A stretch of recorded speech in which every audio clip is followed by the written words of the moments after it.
ओम नमो भगवते वासुदेवाय। नमस्कार दर्शक बंधु, मु आपण माननकु मोर यूट्यूब चैनल आष्ट्र धर्म प्रकाश को स्वागत करुछि। दीपावली रा शुभ मुहूर्त रे देवगुरु बृहस्पति उच्च राशि रे बा कर्कट राशि रे एवं तांकर निजर नक्षत्र बा स्वनक्षत्र पुनर्वसु नक्षत्र रे गोचर एक अत्यंत शुभ योग अटे। दर्शक बंधु, मु आपण माननकु समस्तंकु दीपावली रा शुभकामना जणाउछि। ଏହି ଦୀପାବଳି ସମସ୍ତଙ୍କ ଜୀବନରେ ଧନଧାନ୍ୟ ସୁଖ ସମୃଦ୍ଧି ଏବଂ ଉନ୍ନତି ଆଣିଦେଉ ଈଶ୍ୱରଙ୍କ ପାଖରେ ପ୍ରାର୍ଥନା କରୁଅଛି। ଦୀପାବଳି ଦିନ ସାଧାରଣତଃ ଆମେ ଆମର ସୁଖ ସମୃଦ୍ଧି ପାଇଁ, ଧନ ପ୍ରାପ୍ତି ପାଇଁ ଏବଂ ସବୁ ଦୃଷ୍ଟିରୁ ଉନ୍ନତି ପାଇଁ ମାତା ଲକ୍ଷ୍ମୀଙ୍କର ପୂଜା ଅର୍ଚ୍ଚନା କରୁ। ବିଘ୍ନହର୍ତ୍ତା ଗଣେଶଙ୍କର ପୂଜା ଅର୍ଚ୍ଚନା କରୁ।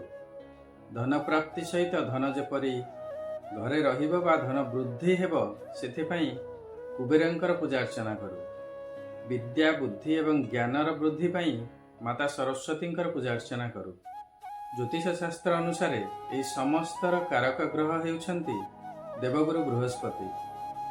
ଆମର ସମୃଦ୍ଧି, ଧନଧାନ୍ୟ, ବିଦ୍ୟା, ବୈବାହିକ ଜୀବନ, ପାରିବାରିକ ସୁଖ, ସନ୍ତାନ ସୁଖ, ଧର୍ମ, ପିତା, गुरु एवं सामाजिक प्रतिष्ठा इत्यादि बृहस्पति ठारू ही देखा जाए।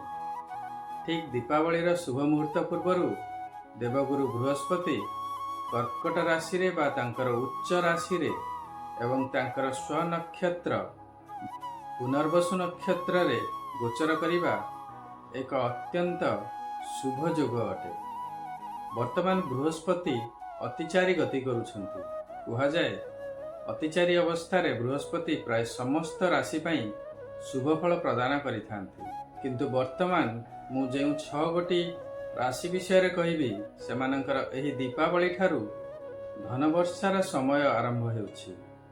वीडियोटी को शेष पर्यंत देखंतु, लाइक करंतु एवं शेयर करंतु। वर्तमान पर्यंत जदि मो चैनल को आपण सब्सक्राइब करिनांती तेबे सब्सक्राइब करंतु। से 6 गोटी राशि मध्य प्रथम राशि हेउछि मिथुन राशि। 18 अक्टोबर 2025 दिन बृहस्पति मिथुन राशि द्वितीय स्थान रे चलन करिवे। धन धान्य यश प्राप्ति हेबो। पारिवारिक सुख शांति मिलिबो। कर्म क्षेत्र रे उन्नति करिवे। मिथुन राशि इष्ट देव हेउछंती स्वयं नारायण विष्णु।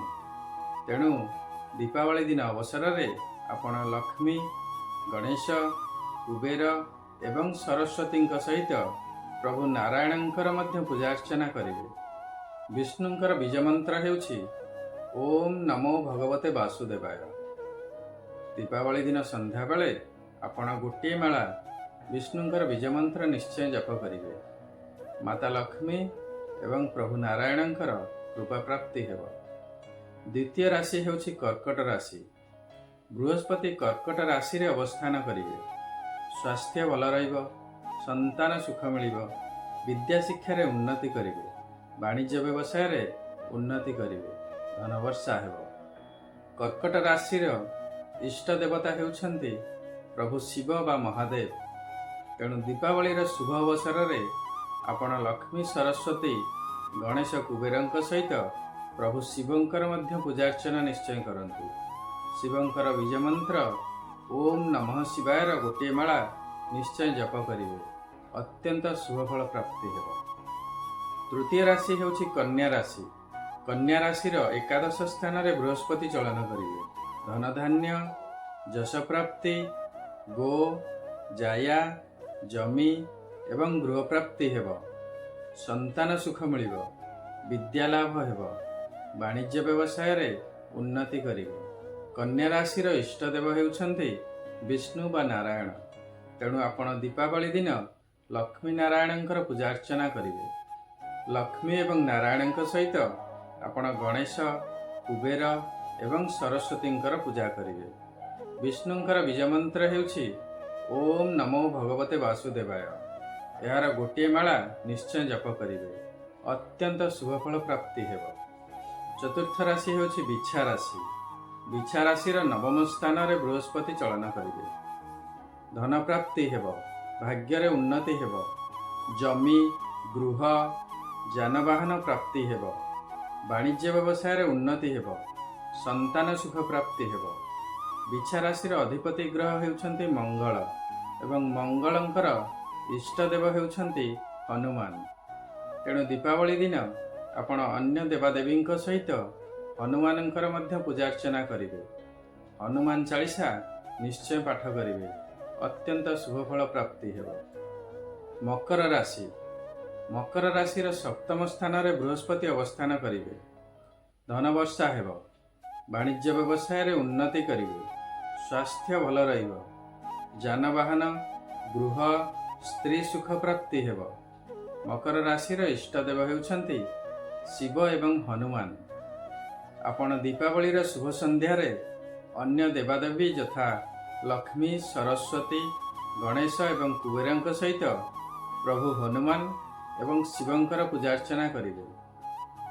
ଆପଣ ଗୋଟିଏ ମାଳା ଶିବଙ୍କର ବୀଜମନ୍ତ୍ର ଓମ୍ ନମଃ ଶିବାୟ ଜପ କରିବେ ଏବଂ ହନୁମାନ ଚାଳିଶା ନିଶ୍ଚୟ ଜପ କରିବେ, ଅତ୍ୟନ୍ତ ଶୁଭଫଳ ପ୍ରାପ୍ତି ହେବ। ଶେଷରେ ମୀନ ରାଶି। ମୀନ ରାଶିର ପଞ୍ଚମ ବୃହସ୍ପତି। ଧନ ପ୍ରାପ୍ତି ହେବ, ଯଶ ସମ୍ମାନ ପ୍ରାପ୍ତି ହେବ, ଭାଗ୍ୟରେ ଉନ୍ନତି କରିବେ, ବ୍ୟବସାୟରେ ଉନ୍ନତି କରିବେ, ସନ୍ତାନ ସୁଖ ପ୍ରାପ୍ତି ହେବ। ମୀନ ରାଶି ହେଉଛି ସ୍ୱୟଂ ବୃହସ୍ପତିଙ୍କର ରାଶି ଏବଂ ତାଙ୍କର ଇଷ୍ଟଦେବ ହେଉଛନ୍ତି ବିଷ୍ଣୁ ଏବଂ ମାତା ଲକ୍ଷ୍ମୀ।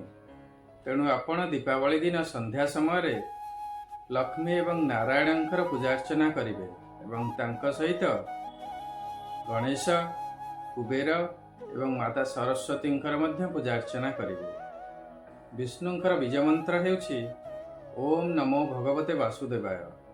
ଏହାର ଗୋଟିଏ ମାଳା ନିଶ୍ଚୟ ଜପ କରିବେ, ଅତ୍ୟନ୍ତ ଶୁଭଫଳ ପ୍ରାପ୍ତି ହେବ। ମୁଁ ମୋର ପୂର୍ବ ଭିଡ଼ିଓରେ ଦୀପାବଳି ଦିନ ପୂଜାର ସମୟ, ପୂଜା ବିଧି ଏବଂ ଲକ୍ଷ୍ମୀ, ଗଣେଶ, କୁବେର ଏବଂ ସରସ୍ୱତୀଙ୍କର ବୀଜମନ୍ତ୍ର ବିଷୟରେ କହିଅଛି, ନିଶ୍ଚୟ ଦେଖିବେ। ଆଶା କରୁଛି ଏହି ଭିଡ଼ିଓଟି ଆପଣଙ୍କୁ ନିଶ୍ଚୟ ଭଲ ଲାଗିଥିବ। ଯଦି ଭଲ ଲାଗିଛି ତେବେ ଲାଇକ୍ କରନ୍ତୁ ଏବଂ ସେୟାର କରନ୍ତୁ। ବର୍ତ୍ତମାନ ପର୍ଯ୍ୟନ୍ତ ଯଦି ମୋ ଚ୍ୟାନେଲକୁ ଆପଣ ସବସ୍କ୍ରାଇବ୍ କରିନାହାନ୍ତି ତେବେ ସବସ୍କ୍ରାଇବ୍ ନିଶ୍ଚୟ କରନ୍ତୁ।